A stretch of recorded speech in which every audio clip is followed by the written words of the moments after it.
Vous aurez beau travailler toute votre vie, si quelqu'un est capable de vous sortir de vos gonds juste en une phrase ou quelques mots, ce sera en vain et c'est ce qu'on appellera la manipulation. C'est ça qui vous permet de réaliser que certaines manipulations sont volontaires et d'autres involontaires. Mais si vous ne savez pas comment vous en rendre compte ou encore que vous avez du mal à détecter les manipulateurs, cette vidéo est là pour vous aider.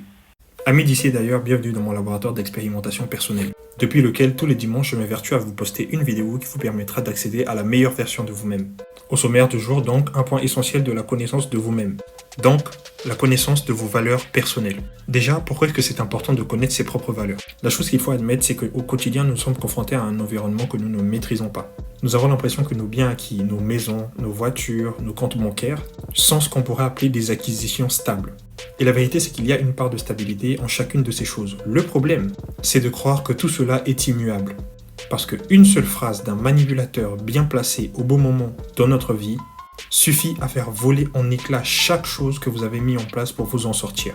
Mais le bonheur pour vous et moi, c'est de savoir que la manipulation, ça fonctionne jusqu'à ce qu'on comprenne les mécanismes qui sont en jeu. Rappelez-vous de quand vous étiez enfant. Pour obtenir de vous que vous rangez votre chambre, ou encore que vous soyez sage, les adultes pratiquaient une méthode simple qui est celle de la récompense. Si tu te comportes bien, tu obtiendras cela. Eh bien, en grandissant, ça n'a jamais vraiment changé, puisque cette fois-ci, ça ne s'appuie pas sur une récompense quelconque, telle qu'une sucette ou un jeu, mais sur des choses qui vous gratifient personnellement, vos valeurs et vos principes. Pour vous le faire réaliser, pensez aux personnes âgées qui reçoivent un appel téléphonique leur demandant d'aider je ne sais quelle association un peu floue. Le cliché, c'est pour aider les enfants en Afrique, ou encore les personnes sans abri à trouver un toit. Eh bien, ces choses fonctionnent non pas parce que les personnes âgées sont moins intelligentes, mais parce que l'altruisme est généralement une valeur fondamentale très répandue chez nos seniors. Un autre exemple un peu plus historique dont on peut s'inspirer, et que j'ai déjà évoqué dans une précédente vidéo que j'ai mis en short. D'ailleurs, pense à t'abonner et activer la cloche de notification, ce sera plus facile pour me retrouver la prochaine fois, mais aussi pour voir toutes les vidéos que j'ai déjà postées. Ceci étant fait, pour continuer, les NAZI diffusaient massivement des discours pour inciter la population à croire en eux, et surtout en leurs projets machiavéliques. Parce qu'il faut vous remettre dans le contexte de l'époque que les NAZI sont arrivés au pouvoir de façon démocratique. Et c'est ça le pire dans l'histoire, c'est que tout le monde a cru en leurs discours. Et même pour aller plus loin, énormément les ont soutenus alors qu'ils étaient considérés comme étant des personnes intègres dans la société. Tout simplement parce que nos valeurs ont le pouvoir de satisfaire notre ego. Le fait d'être altruiste renvoie généralement à soi-même et à la capacité qu'on a de satisfaire ou de faire du bien à quelqu'un d'autre. Et là où ça devient très dangereux, c'est que ça en arrive à corrompre notre système de pensée. Une fois que vous avez compris ça, la question à vous poser c'est est-ce que tout le monde a les mêmes valeurs? La réponse est oui, mais pas dans les mêmes proportions. Certains sont plus altruistes qu'honnêtes, certains sont plus courageux qu'honnêtes. Et donc l'intérêt, c'est de détecter avant d'être manipulé ses propres valeurs. Ce qui va vous rendre moins facile à corrompre, c'est de ne surtout pas confondre les valeurs profondes avec les valeurs que la société nous impose et les valeurs que nous avons apprises via notre éducation. Donc, il va falloir faire le tri grâce à des pics émotionnels. Choisissez 3 moments les plus difficiles de votre vie ainsi que 3 moments les plus agréables de votre vie. Dans ces moments, cherchez à déterminer qu'est-ce qui les rendait particulièrement forts. Déterminez quel principe n'a pas été respecté selon vous ou encore quel principe a été honoré. L'un des moyens les plus simples, c'est de mettre en jeu la phrase « je me suis senti » et de laisser voir c'est quoi la fin de cette phrase. Généreux, honnête, libre ou l'inverse. Ensuite, vous passez à la deuxième étape. La liste de vos valeurs brutes. Généralement en ligne, vous allez pouvoir trouver des listes de valeurs complètement aléatoires. Et là, attention, parce qu'il va falloir choisir 5 valeurs pour lesquelles vous êtes prêt à mourir parmi tout le lot de toutes celles qui sont présentes. Je préviens, ça n'en a pas l'air comme ça parce qu'il y a beaucoup de valeurs, mais l'exercice peut être très difficile. Le but, c'est de sélectionner ce qui vous fait le plus écho et ce qui fait le plus écho à votre personne. Troisième étape, le test. Il va falloir trouver ce qu'on appellera votre valeur racine, ou du moins celle qui est centrale ou quasi centrale à toutes les valeurs que vous avez sélectionnées. Pour ça, imaginez que vous avez un choix difficile à faire, de relations amoureuses amicales, d'emménagement du déménagement, mais aussi au travail. Qu'est-ce qui serait non négociable pour vous?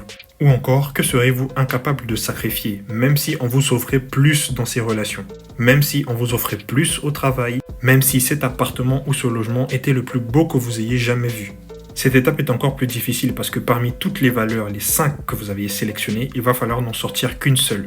Je vous jure que pour l'avoir fait, ça n'en a pas l'air comme ça, mais c'est ultra compliqué. Je me rappelle que personnellement, moi j'ai vraiment bloqué sur la conscience, ainsi que la résilience. Il a fallu faire un choix entre les deux et ça n'a pas du tout été facile. Maintenant que vous avez pu déterminer vos valeurs intrinsèques, il va falloir déterminer votre niveau d'alignement vis-à-vis de celles-ci. Le degré d'alignement ou le niveau d'alignement vis-à-vis de vos valeurs permet de savoir à quel point ou à quel stade aujourd'hui vous êtes susceptible d'être corruptible. Est-ce que aujourd'hui je suis en accord avec cette valeur? Si la réponse est non, voire mitigée, il y a de grandes chances que si la première opportunité se présente, vous risquez de vous faire manipuler en vertu de cet élément particulier, et donc cette valeur particulière. Posez-vous aussi la question de savoir à quel moment est-ce que vous avez trahi une valeur, si vous vous apercevez que vous n'êtes pas en alignement vis-à-vis d'elle. Est-ce que c'était par peur? Est-ce que c'était par conditionnement? Une autre astuce, c'est de noter ça sur une échelle de 1 à 10, avec la valeur 6 comme étant la moyenne. Et à partir de ça, vous allez pouvoir vous créer ce qu'on appelle une boussole de vie. Sur cette boussole, vous allez y mettre à tous les points cardinaux, donc les 5, chacune des valeurs que vous aviez sélectionnées précédemment. Et à chaque fois qu'il y aura une décision importante dans votre vie, ou encore face à quelque chose qui vous fait douter, un choix, évaluez si chacune des décisions que vous êtes susceptible de prendre est en accord du coup avec chacune de ces valeurs. Ou du moins, celle qui est la plus en accord avec le plus de valeurs possible. Posez-vous également la question de savoir si la version de vous qui est en accord avec ces valeurs ferait le même choix maintenant. Ceci est un moyen de vérifier s'il n'y a pas une valeur qui est potentiellement cachée, que vous n'avez pas su identifier, susceptible en fait de vous faire changer de position ou de décision. Une fois que vous avez fait ça, vous avez le maximum de choses pour comprendre un peu les mécanismes que vont emprunter la manipulation et ce que ça va gratifier en vous et vous faire faire malheureusement. Mais vous avez aussi un moteur presque inenrayable parce que vous savez comment vous auto-alimenter et en quelque sorte vous auto-gratifier. Donc vous devenez quelque part indépendant de toute forme de gratification des autres. C'est comme atteindre l'autosuffisance alimentaire. Quel que soit ce que les gens diront ou la manière dont ils voudront vous faire plier, vous ne plierez pas. Ou pour être tout à fait plus prudent, vous plierez moins parce que vous aurez connaissance de comment est-ce que vous fonctionnez. Un bonus à savoir, c'est que les valeurs changent notamment avec le temps comme la personnalité. Et donc forcément, l'âge joue, les expériences, mais surtout les blessures du passé. Donc tout ce que je viens d'énoncer, il va falloir que chaque année vous soyez capable ou en mesure de pouvoir revenir en arrière et voir littéralement ce qui a changé en vous. Quelles sont les nouvelles valeurs qui sont importantes pour vous? Avant de vous quitter, je tenais à vous rappeler qu'il existait deux types de manipulation comme je l'ai précisé en début de vidéo. Je vous ai parlé de la manipulation directe et de la manipulation indirecte. La manipulation directe, je la décrirai comme la volonté officielle de vous faire faire des choses. Et celle qui est indirecte sera officieuse. Et la notion de bonne manipulation et mauvaise manipulation n'existe pas. Il y a juste des manipulations que vous pouvez tolérer et d'autres que vous ne pouvez pas tolérer. Passer devant une boutique telle qu'une boulangerie et vous faire manipuler par le marketing, vous pouvez tolérer, alors qu'un mensonge dans votre vie affective, vous ne pourrez pas. Mais le tout dépendra de la condition, donc des circonstances de la manipulation. Et c'est donc en espérant que cette vidéo vous a plu et qu'elle vous a été utile et agréable que je vais vous souhaiter un excellent dimanche. La prochaine vidéo sera donc dimanche prochain où nous nous attarderons sur la perception des autres ainsi que sur la façon dont il faut prendre du recul vis-à-vis de celle-ci. Pour l'heure, n'hésitez pas à me rejoindre sur TikTok, Instagram et mes autres réseaux sociaux qui s'affichent.